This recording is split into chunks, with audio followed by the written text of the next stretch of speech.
Fala pessoal, tudo bem? Tempinho passou aí, né?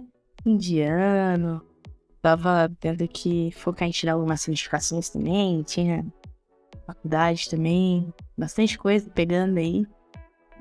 E eu não quero que esse canal seja pra mim uma obrigação, mas sim um hobby mesmo, uma diversão. Então, tinha melhor deixar ele um pouquinho de lado do que me forçar a fazer um conteúdo que não ia estar de acordo com os meus padrões, por assim dizer, né? Porque eu não ia conseguir dedicar muito tempo pra fazermos da forma que eu acho legal. Vamos lá. O conteúdo do vídeo de hoje, eu tava estudando pra tirar da Terraform Associate, consegui passar. E eu conheci os Provisioners. Eu já tinha visto em alguns códigos por aí, principalmente na faculdade, eu vi que um professor meu tinha usado o Remote Exec. Mas eu não sabia o que é que era, de fato, nunca tinha estudado, então era só um negócio diferente que eu tinha visto ali, sabia que mais funcionava, vai funcionar.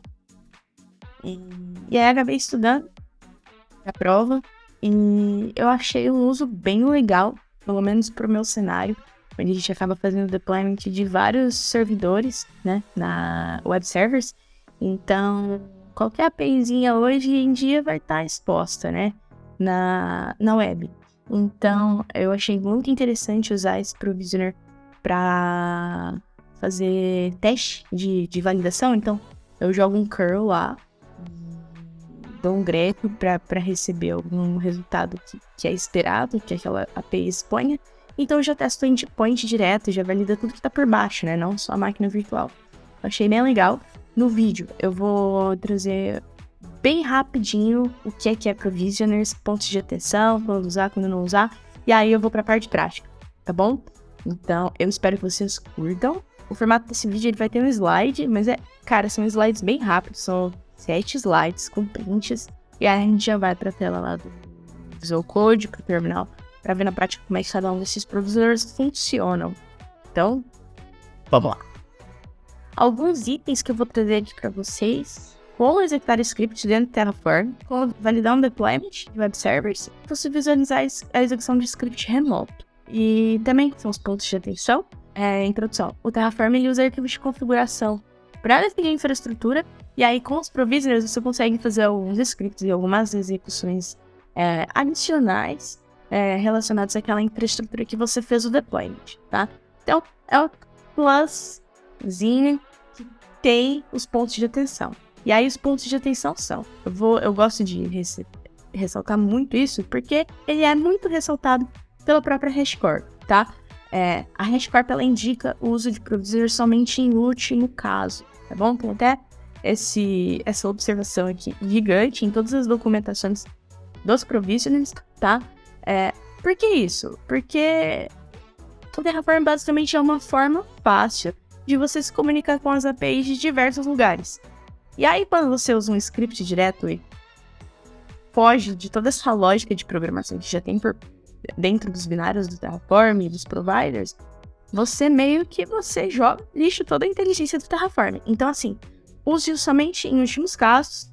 Para execução remota, o indicado é utilizar os recursos próprios da cloud, tá? Então, ali na AWS, por exemplo, a gente tem um Custom Data, que você coloca lá e a própria AWS já se encarrega de tudo que precisa executar antes e depois daquele script para garantir a integridade daquele recurso, daquela máquina. Muitas vezes há até mesmo um provider, então eu descobri recentemente que tem um provider para Shell, então você consegue executar qualquer tipo de script lá, em diversos momentos do ciclo de vida do recurso, e ele acaba até gerenciando o estado desses recursos. Então é bem legal, posso trazer um vídeo no futuro se vocês quiserem, deixa aqui embaixo, mas é isso, utilize em último caso. Eu gosto de utilizar quando é para fazer tarefas simples, como por exemplo Docker no endpoint, tá? E de baixa complexidade. Acaba sendo mais simples você entender um provisioner simples com Curl do que de repente você usar um provider novo para fazer tudo isso. Enfim, tarefa simples mesmo. Eu não gosto de ficar usando ele para executar shells, scripts gigantes que vão ter várias dependências, vários pormenores, vão acabar quebrando, dependendo de onde está rodando. Então, vamos lá para o que são, de fato, provisioners. Os provisioners, eles são usados no Terraform para executar tarefas adicionais, né? Então, você pode fazer instalação de software, você pode fazer configuração de arquivo, você pode validar a comunicação com recursos, então você pode fazer basicamente tudo que você faz no seu terminal através dos provisioners, tá? Sempre se atentando de que o provisioner vai ser capaz de fazer aquilo que a máquina que roda ele é capaz de fazer. Então, por exemplo, se eu não tiver o PowerShell instalado no meu Mac, eu não vou conseguir executar um script ou um comando PowerShell com o meu provisioner. O oposto também é verdade. Então, se eu não tiver o Bash instalado no meu Windows, eu não vou conseguir executar um Terraform que tem o Procall exec, foi feito para ser executado no Bash, eu não vou conseguir executar isso quando eu rodar o Terraform numa máquina Windows, tá? Então, aí já começam alguns pormenores aí que você tem que ter em mente quando você for usar Provisioner, tá bom? Eles são definidos por blocos Provisioner e Connection, então eu tenho mais exemplo prático mais pra frente. E por padrão, os Provisioners só são executados durante a criação e destruição de recursos, tá? Então assim, eu fiz uma atualização de um parâmetro só, vou fazer o update in place, e eu quero garantir que esse parâmetro não tá fazendo parar a minha infraestrutura, eu quero rodar aquele cursorzinho lá de novo. Cara, se você não destruir e recriar aquele recurso, seja marcando ele como um tent, seja marcando ele para replace, seja dando um destroy de fato e recriando, se você não destruir e recriar aquele recurso, o Provisioner, ele não vai funcionar por padrão, tá? E aí tem uma forma que a gente pode forçar ele a executar toda vez que a gente der um Terraform apply. Tipos de Provisioner. O Terraform, ele suporta 3 diferentes tipos de Provisioners, que é o local exec, que é basicamente para executar comandos na máquina que está rodando o binário do Terraform. Então, por exemplo, Terraform init eu faço na minha máquina. Então, ele vai executar essa task de Provisioner dentro da minha máquina, tá? E aí entra aqueles pormenores de SO. Então, se eu tenho Mac, ele vai executar o que o Mac consegue fazer dentro do terminal e assim por diante. O remote exec é para executar comandos remotamente, via SSH ou WinRM. E aí, o legal do remote exec é que você consegue ver a execução em tempo real no seu terminal que está rodando o Terraform. Então, junto com tudo lá, os logs lá de execução de deploy da infra, você consegue ver também tudo que ele está executando dentro das máquinas remotas. Mas o ruim é que você não tem todos os mecanismos de validação que a própria cloud tem. Então, assim, use custom data, use user data, use quaisquer que seja a opção de execução de script que a sua cloud indique, tá? E o file, que é basicamente para você copiar arquivo da sua máquina local para uma máquina remota, basicamente, e vice-versa. Beleza, formas de declarar o Provisioner. Você pode declarar o Provisioner dentro de um bloco de um recurso e acionar ele somente na criação e destruição desse recurso. Então, basicamente, aqui eu tenho um exemplo de um pool de AWS Instances. E aí, dentro da declaração desse pool, eu uso 2 provisioners local exec. Um que vai rodar durante a criação, que é basicamente para ele fazer o curl, jogar num arquivo da minha máquina. E o outro que vai ser realizado quando esse recurso for destruído, que é basicamente de remover esse arquivo da minha máquina. Então, você consegue ter mais de um provisioner executando dentro de um recurso, tá? E outra forma que você tem, e aí você consegue bypassar aquele comportamento padrão do Provisioner de que ele só roda durante a criação e destruição, é utilizando um bloco próprio para ele, com aquele null resource, tá? E aí, com isso, você consegue ter um trigger que vai executar basicamente toda vez que uma variável específica mudar seu valor. Então, o que eu fiz aqui foi, como trigger, eu usei uma função interna do Terraform, que é o UUID, que ele cria um novo ID para cada execução de Terraform que eu faço. Então, eu forço ele a executar toda vez que eu vou dar um Terraform apply. E aí, sim, aí eu consigo ter... Cara, se for update in place, se for criar, se for destruir, se for update, qualquer execução do Terraform, ele vai executar isso daqui. E aí eu tenho ali, da mesma forma que eu tenho os 2 provisioners ali dentro do bloco do próprio recurso, eu tenho desse recurso à parte, tá? E aí a gente tem alguns pontos de atenção, que é a parte mais chata dos provisioners. Lembra que você tá fora de toda a lógica interna de declaração de dependência e de integração com a API e tudo mais, que o binário do Terraform tem, tá? Então você aqui tem que se preocupar muito com essa parte de dependência, tá? Quando vários provisioners são usados dentro de um único recurso, você tem que gerenciar as dependências entre eles corretamente para evitar erros ou comportamentos inesperados. Quando você usa um provisioner dentro de um recurso existente, seria esse caso aqui, dentro do recurso da AWS Instance, você precisa referenciar atributos dele mesmo através desse self, ponto, o nome do atributo. Então, o que seria? Aqui é o self.publicIP, que é basicamente o parâmetro, o atributo public IP, que vai ser criado lá no state quando essa máquina for criada. Então, ele sabe que ele precisa primeiro criar a máquina e depois executar a tarefa do provisioner, tá? Então, quando você está usando dentro do próprio recurso existente, você precisa usar o self.atributo. E quando você está usando um recurso apartado, você precisa, como no caso do null resource, você precisa se utilizar das dependências implícitas e explícitas. E aqui eu já tive um problema que vocês vão ver na parte prática. Tem sempre que criar o recurso antes, pelo menos uma vez, antes de eu incluir esse bloco do null resource. Senão ele fica num looping ali de dependência eterna, que nem o depends on funcionou para mim. Mas basicamente, você precisa fazer as referências diretas àquele recurso. Seja com o for each, no caso que eu estou usando aqui, ou só com, se você não tiver várias instâncias usando um count, por exemplo, você consegue só aws_instance.webserver.publicIP direto dentro do provisioner aqui, sem precisar dessa parte do for each. Mas basicamente você precisa ter essa dependência direta ou o bloco de dependência com depends on. Beleza, é isso sobre a parte teórica e agora vamos para a prática. Então eu tenho aqui alguns exemplos para vocês, tá? Para vocês verem como é que isso é executado, como é que funciona, enfim.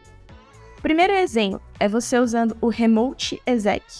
Então, para você ver como que é o output de conexão e tudo mais da sua máquina local com a máquina remota, como é que aparece lá todos os itens que você cria, uma observação importante, tá? Eu até trouxe para cá, eu gosto de deixar um arquivo para cada tipo de recurso, mas eu trouxe para cá porque eu achei legal. Aqui nesse caso, eu precisei criar uma key pair com a minha chave pública da minha máquina. E aí eu uso essa key pair para me conectar nessa instância. Eu configuro essa key pair como a key pair da instância. E eu uso essa key pair aqui, ó, no bloco de connection, que é onde você declara as credenciais, enfim, para você se conectar com aquela instância remota, tá? Então, basicamente, o foco desse carinha aqui é esse remote exec. Não vou entrar nos detalhes do local exec agora. Vamos focar nesse carinha aqui. Eu vou dar um terraform init, um terraform apply. Vou abrir aqui na tela inteira. Tá mais legal. Então, ele identificou ali que eu quero criar toda a parte de rede, né? Que eu omiti aqui por razões óbvias. Mas ele identificou ali que eu quero criar tudo.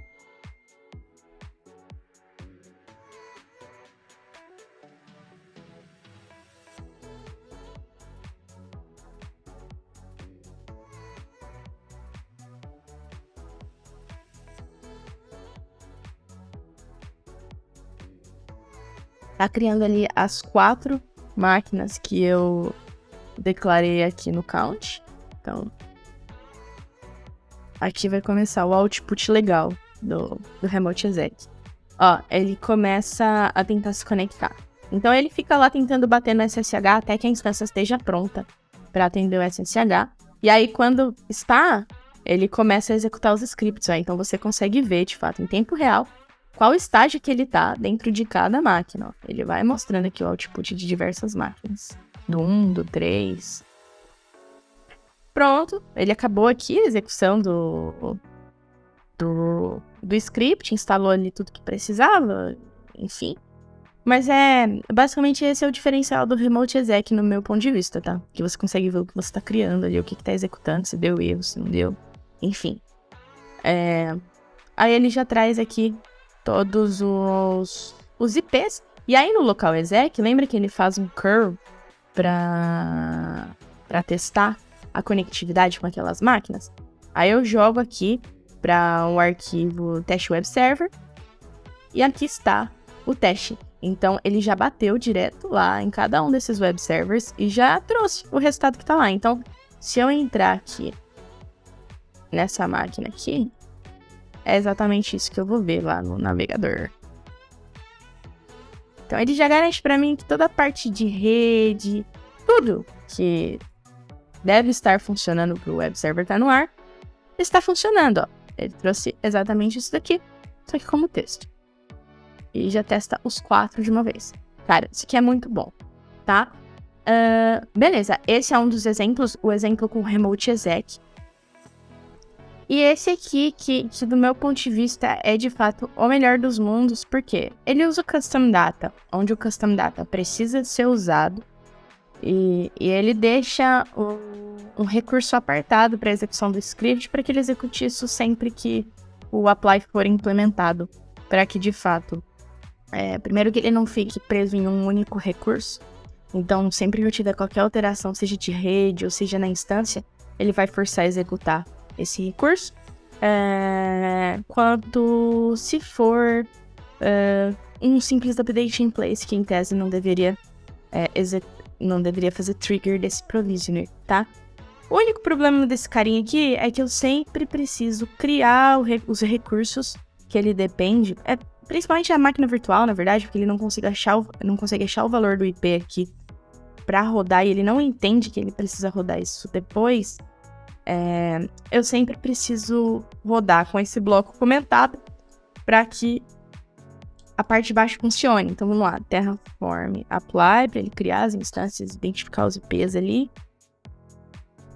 E aí assim, se vocês encontrarem uma forma de fazer isso funcionar, me avisem, por favor. Manda um commit lá no meu repositório, todo esse código aqui vai estar lá, o PPT vai estar no meu repositório também. Então assim, manda um commit lá, manda um PR e me ajude a entender por que o Terraform não entende nem com o depends on aqui, tá?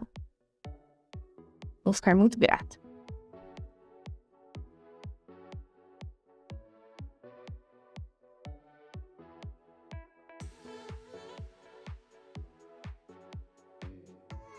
Então, beleza, ele criou tudo aqui. Então, vamos executar agora sem essa parte aqui com essa parte do null resource descomentada. E vamos ver se ele faz a chamadinha lá e cria o nosso arquivo de teste. Beleza, em tese executou. Vamos ver aqui. Ó, ele já trouxe para mim, então ele testou essa máquina aqui. Deu tudo certo. E a 5.4 também deu tudo certo. Então agora a gente está usando ali, de fato, conforme indicado pela HashiCorp, né, que é usar somente em último caso. Então quando for para usar o user data, a gente está usando o user data. Sempre com aquela observação de não usar sudo aqui nesse carinha aqui, senão ele vai falhar. E usando um recurso apartado para que ele execute isso sempre que o Terraform executar. Então é isso, pessoal. É isso que eu tô usando hoje para eu fazer uma validação rápida ali dos web services que a gente tem implementado aqui. E comenta aqui embaixo o que você achou, se você faz isso de alguma forma diferente também. Eu vou ficar bem interessada em ouvir. E se você já passou por este problema aqui de dependência, tá? Para ver se a gente consegue melhorar ainda mais aí nosso código.